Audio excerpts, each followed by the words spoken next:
네, 안녕하십니까. 주식 클래스. 오늘은 보충 수업 시간입니다. 환율이 상승할 때는 이 섹터가 뜬다. 환율이라는 건 상당히 이제 상대적인 거죠. 예, 우리나라가 경제가 튼튼해서 우리나라 원화가 강할 수도 있고 또는 음, 뭐 미국의 어떤 금리 속도가 빨라서 우리나라 환율이 약할 수도 있습니다. 자, 지금은 어떤 상황일까요? 사실 지난주에 어떤 현상이 있었냐면 지금 현재 우리나라 환율의 흐름 자체가 어느새 1,300원까지 올라왔는데 같이 잠깐 좀 보도록 할까요? 예, 지금 보면 원화 환율 자체가 어느새 이제 1,300까지 올라왔습니다. 이 상당히 생각보다 빠르게 올라오는데 환율에서 제일 중요한 게 속도잖아요. 그래서 거의 지금 환율 같은 경우는 대략 8% 정도가 올라왔어요. 8%. 8%라고 하면 뭐 외국인 입장에서는 가만히 있고 그냥 주식을 갖고 있는 입장에서는 한 8% 정도의 손해를 보는 거죠. 많이 올라왔는데 약간 주봉 이게 원화 환율의 월봉인데 최근 지난 11월 달 이후에 상당히 가파르게 하락을 하다가 2월 달 같은 경우는 상당히 강력하게 돌렸으니까 우리가 기술적으로 놓고 보면 다시 출발점이라 할 수 있는 1230까지 떨어지려고 한다면 조금 시간이 걸리겠죠. 자, 그래서 주봉으로 본다 해도 환율 같은 경우 어느 정도 반등세로 가기 때문에 우리나라 정시가 꾸역꾸역 잘 올라왔어요. 잘 올라왔는데 아마 많은 투자분들이 또 환율이 올라오다 보니까 여러 가지 생각이 좀 들 수 있을 것 같아서 오늘은 이 시간을 준비했는데 자, 환율이 올라가는 이유는 간단한 거죠. 어떻게 보게 되면 지금 여전히 시장에는 이렇게 미국이 금리 인상 속도를 둔화할 수 있지 않을까. 최근에 이제 물가가 나왔는데 아시겠지만은 물가가 떨어지는 속도가 좀 둔하죠. 그래서 그러다 보니까 뭐 미국만 그런 게 아닙니다. 미국의 국채 수익률도 3.8%로 최근 한 달 기준으로 0.4% 정도가 상승을 했어요. 이게 왜 표시가 안 될까? 예, 상승을 했고 이 미국만 그런 게 아니죠. 일본도 마찬가지고 유럽도 마찬가지고 그러다 보니까 전체적으로 뭐 우리가 잘 보지도 않던 뭐 스위스나 터키는 조금 예외 기준이겠죠. 아무래도 크게 또 지진도 발생하고 있으니까 남유럽 국가들은 스페인도 마찬가지입니다. 그래서 결정적으로 환율이 최근에 상승한 것은 아무래도 국채 금리가 미국이 금리 긴축을 강화할 수 있지 않겠느냐. 5%가 넘어가더라도 계속적으로 금리를 인상하지 않겠느냐. 우리가 많이 23년대 들고 있는 내용인데 실제로 그래서 그 추이를 놓고 보면 이게 이제 미국의 달러 인덱스라고 이야기를 합니다. 달러 인덱스라는 게 달러화의 상대적 가치를 나타내는 지표인데요. 이 내용을 조금 보면 이게 볼까요? 네, 보면 연초 어쨌든 한 102 초반까지 있다가 어느새 연초 수준으로 왔어요. 103.8, 뭐 104까지도 갔었는데 그러면 달러 강세 같은 경우도 어느 정도 강세에서 다시 이제 약세로 돌아선 흐름이죠. 통화라는 건 상대적인 거란 말이에요.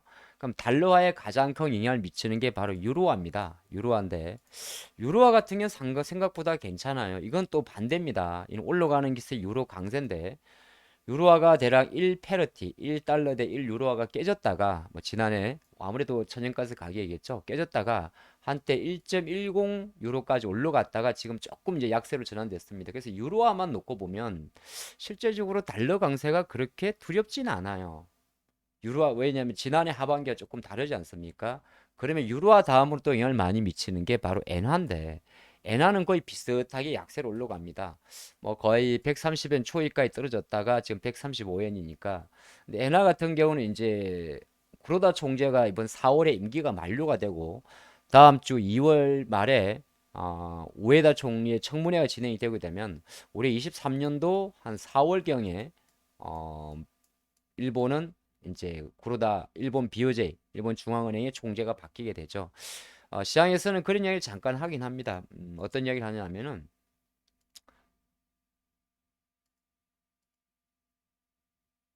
예, 여기 조금 같이 적어볼까요?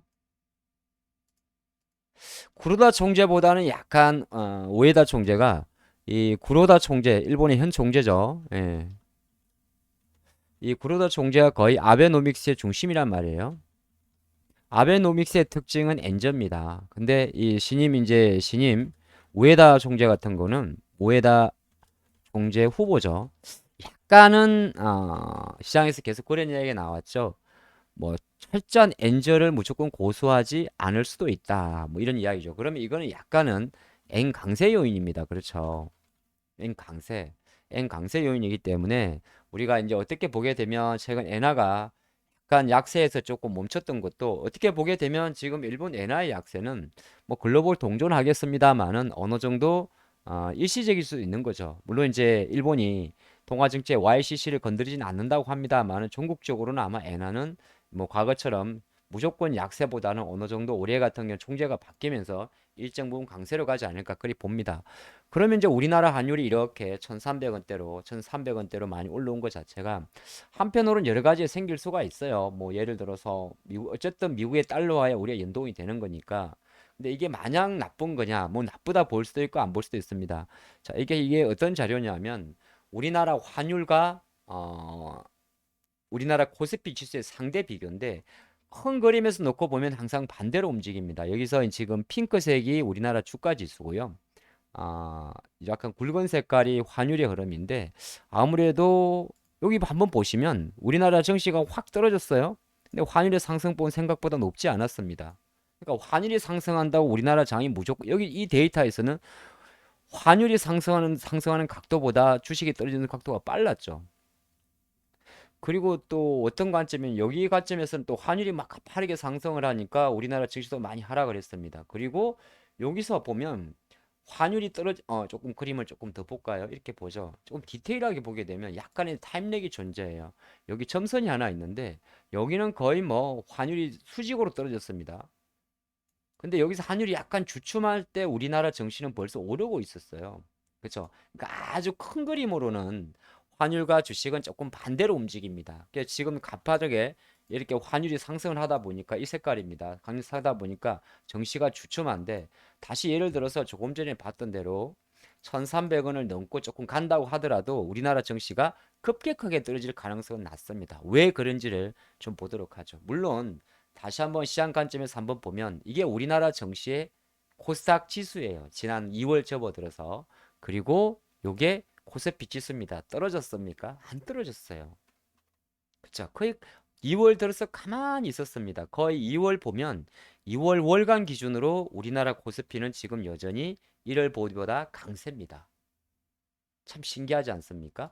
근데 환율 같은 경우는 2월 한 달 동안에만 무려 5% 정도가 약세로 갔어요. 그러니까 무슨 말이냐면 조금 전에 살펴봤던 대로 환율이 하락한다고 해서 상승한다고 해서 무조건 증시가 떨어지는 건 아닙니다. 그럼 어떤 메커니즘이 있냐면 일단 우리나라 시가총액을 보게 되면 외국인들은 전체적으로 2월 7일, 17일 기준으로 우리나라 코스피 시장의 시가총액은 대략 2,000조가 조금 못 됩니다. 1,900조 정도 되는데 이 1,900조 중에서 코스피 시장에서 대략 570조 원 정도 즉 시점에서 30% 정도의 비중을 갖고 있습니다. 외국인 투자가들이 코스피가. 그리고 코스닥 같은 경우는 어느 정도를 갖고 있냐면은 코스닥은 이제 외국인은 많이 없어요. 다 개인 거죠.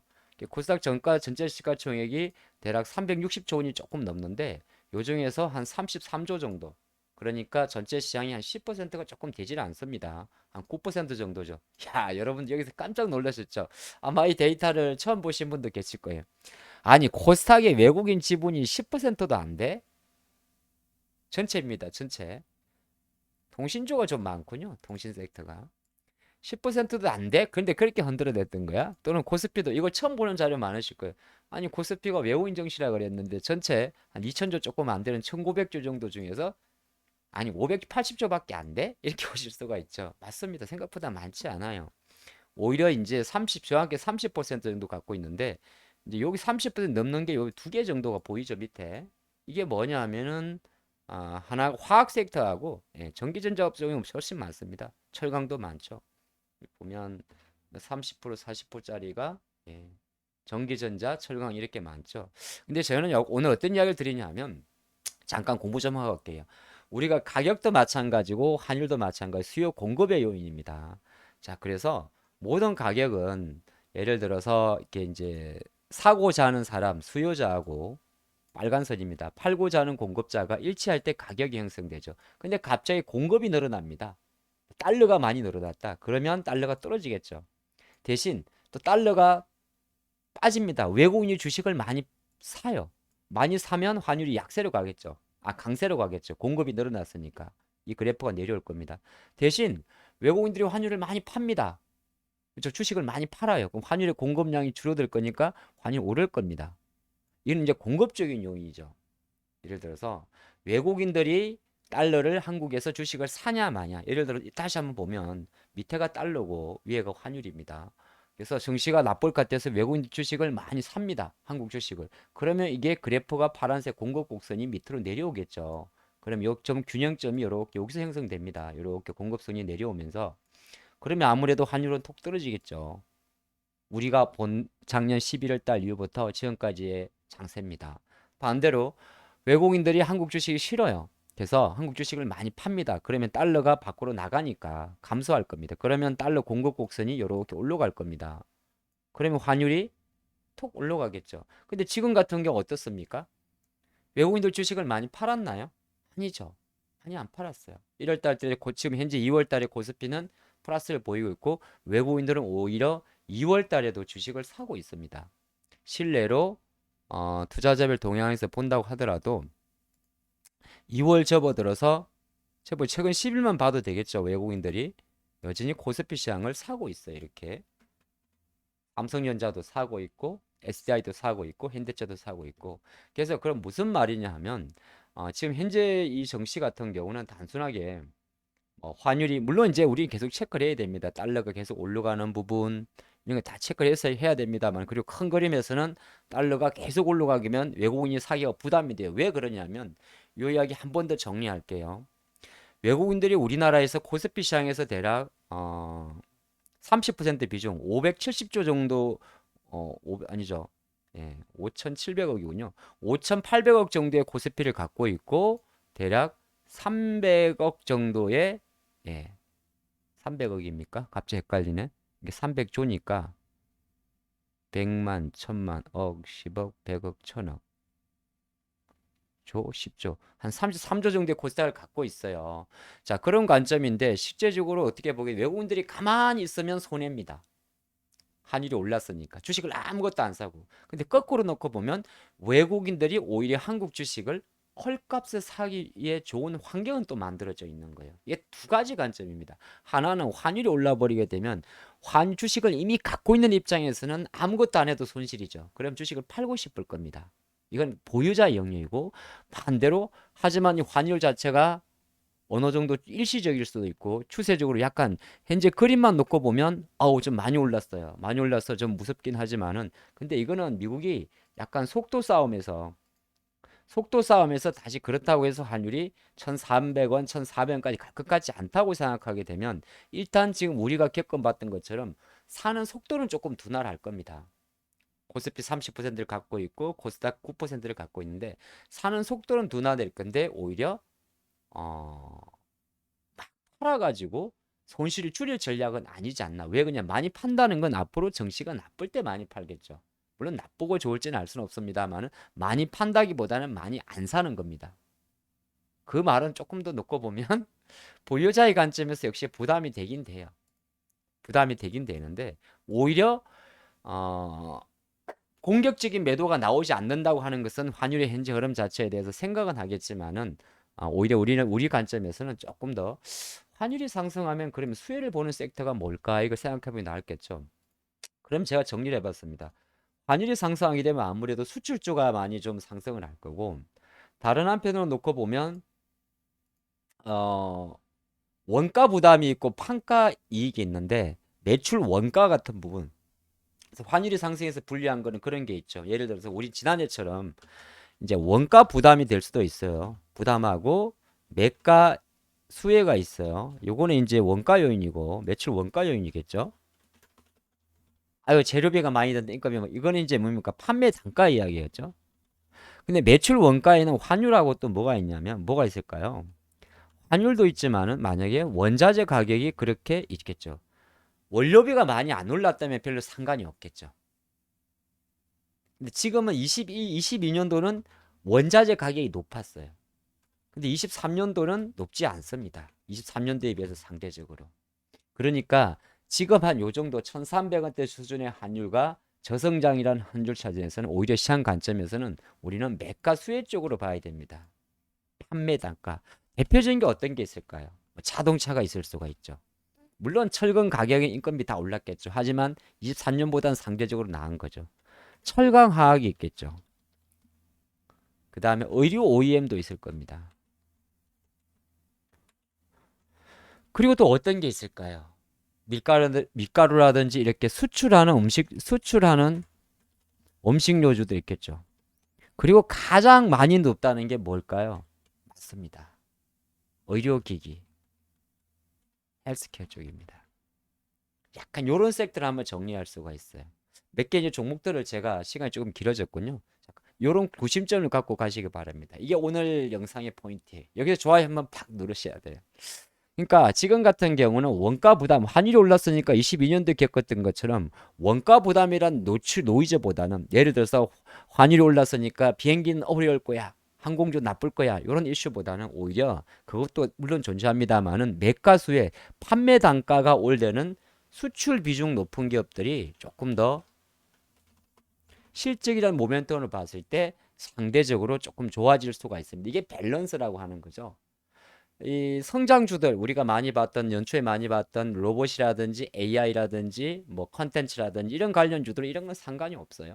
근데 투자 심리적으로 환율이 오르게 되면 성장주에 베팅이 들어오던 힘 자체가 조금 사그라집니다.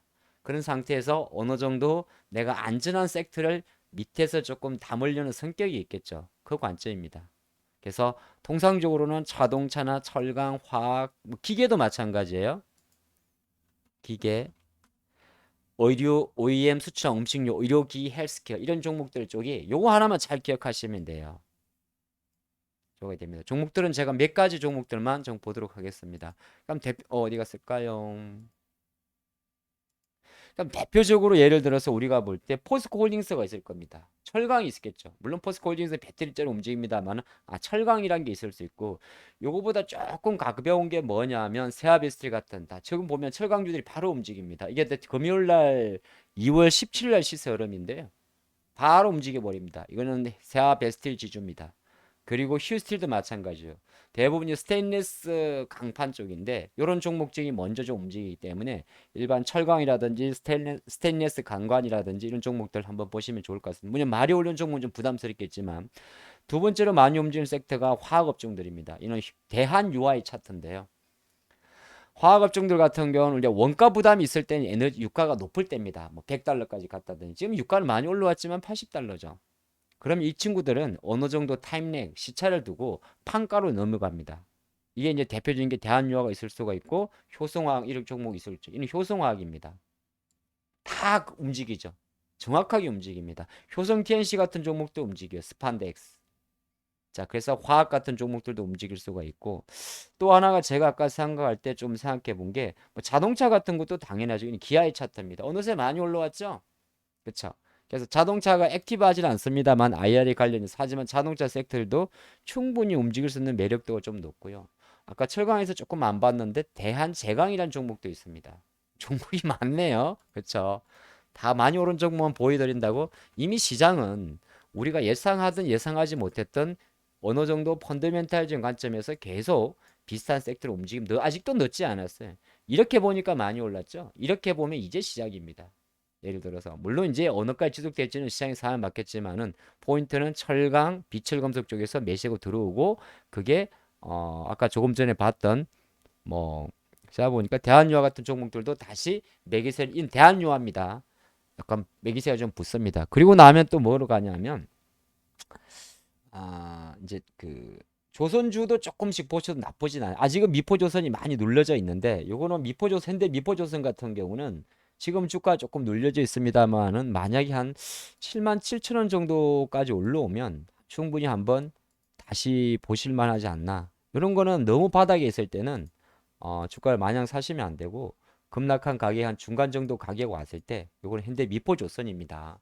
이런 거 한번 조금 보시는 건 나쁠 것 같지 않고 그러면 계속 지금 주식이란 게 사실 바닥에서 막 사는 것보다는 어느 정도 추세를 그리는 게 오히려 낫잖아요. 그런 관점에서 이제 지금 잘 움직이는 게 두산 바켓 같은 종목입니다. 이 두산 바켓이죠. 다 환율 1,300원 치면서 움직인 종목이에요. 두산 바켓 기계. 그럼 두산 현대 두산 인프라코 기계 쪽이죠. 그러니까 기계, 굴삭기 이런 쪽으로 계속 매기세가 들어옵니다. 이 아이디어 계속 가져가야 돼요. 많이 올랐기 때문에 못 산다고요? 아니요. 많이 올랐기 때문에 이 섹터로 자금이 몰리는 겁니다. 그래서 아까 조금 하다 또 말았는데 여기서 보게 되면 제가 기계까지 좀 봐드렸죠. 자동차, 철강, 기계가 아닙니다. 기계입니다. 기계요. 그리고 오디오 OEM이나 수출 이런 거 했는데 요즘에 약간 재미난 친구 하나 있어요. 이 박님이란 친구가 하나 있는데 이 친구도 지금 보니까 약간 그림을 만들어 놨어요. 박님이라는 의류 쪽입니다. 근데 오디오 쪽은 이제 우리가 좀 박님 그렇죠. 영상이지만은 다 적어드려야겠네요. 예. 의류 회사들은 근데 우리가 뻔히 아는 의류 회사들은 그런 회사들이 있어요. 여러분 아시겠지만 어떤 회사들이죠? 예, 맞습니다. 우리가 많이 영업무역, 예, 영업무역, 영업무역 이제 약간은 겨울옷이 좀 많나요? 노스페이스라서. 음, 영업무역이 조금 겨울옷이 약간 그냥 시각적으로 예, 자전거도 합니다. 이 회사. 그렇다 그러면 한세시럽 같은 거는 가장 무난한 기업들이죠. 예, 한세시럽. 다 요런 이제 의류 OEM 앱들 해외에다 공장을 갖고 있는 기업들 이런 기업들이 또 봄철 개설주와 함께 조금씩 주목을 받을 수가 있습니다. 뭐 화성 엔터프라이즈도 마찬가지가 되는 거고요. 백산이라는 운동화를 만드는 기업도 마찬가지입니다. 인조피혁이죠. 예. 인조피혁. 인조피혁이라 그러면 대부분 이제 운동화 좀 많이 만들죠. 대부분 이런 회사들이 한국에 우리나라에 뭐 피혁과 방직 공장이 있겠어요? 다 해외 쪽으로 돌렸겠죠. 그리고 이제 대표적인 종목이 너무 열심히 하는 거 아닌가? 이제 수출하는 음식료 의료기기인데 수출하는 음식료는 그냥 한 기업만 생각이 나요. 많이 올랐던 게임입니다. 삼양식품입니다. 예. 실적 좋은 주식들이 오히려 나아요. 예. 저는 그 생각을 하고 삼양식품 같은 기업 많이 올라와서 이제 고점에서 왔다 갔다 하는데 뭐 크게 보게 되면 추세가 살아있는 종목이니까 이런 것도 조금 괜찮아 보이고 뭐 레이 같은 경우는 당연히 이제 바로 칩니다. 근데 레이도 이는 치과의 엑스라이 장비 회사인데 레이 같은 경우는 월봉 띄워놨습니다. 월봉이고 월봉 보게 되면 전고점이 36,000원에 있고 지금 27,000원이에요. 일봉을 보면 많이 오른 거죠. 그래서 일봉을 보면 많이 올랐다 싶을 때는 항상 조금 큰 그림을 보고 그렇게 조금 보시는 것도 나쁘진 않습니다. 대부분 이런 주식들은 어느 정도 이제 레이도 있고 그럼 또 하나 있습니다. 파텍이라는 회사 있어요. 조금 너무 많이 말씀드리나? 네. 공부하십시오. 네. 시간은 자, 바텍이라는 회사도 있죠. 직하인 엑스레이 검사 회사.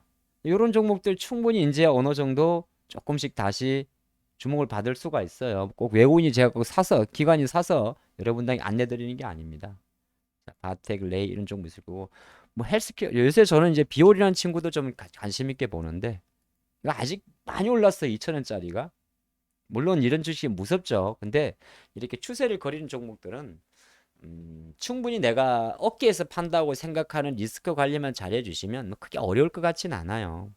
그리고 나 기타 뭐 명신산업이나 진성티시나 이런 종목들 다 오늘 진성티도 마찬가지입니다. 그래서 뭐 오늘은 요 보충 수업 시간에 종목을 많이 말씀드리는데 제가 이렇게 자막을 다 못 집어넣었어요. 천천히 한번 보시면서 포인트는 현재 시장에서 환율이라는 것 자체가 물론 신경 씁니다만은 매수자 그러니까 외국인 보유자 입장에서는 어느 정도 부담이 되는 건 맞긴 맞습니다만은 다른 한편으로는 그게 획기적인 시장 변곡을 가져오는 게 아니라면 오히려 환율 상승을 하는 섹터에서 수혜를 보는 종목과 섹터를 보신다면 조금 더 또 항상 박스권 장세에서 우리가 수익을 내는 작은 비법이지 않나 그리 보겠습니다. 오늘은 여기까지 하고 본 영상이 20분 정도 진행이 되었는데 좋아요, 구독, 알림 설정 또 다음 시간에 뵙도록 하겠습니다.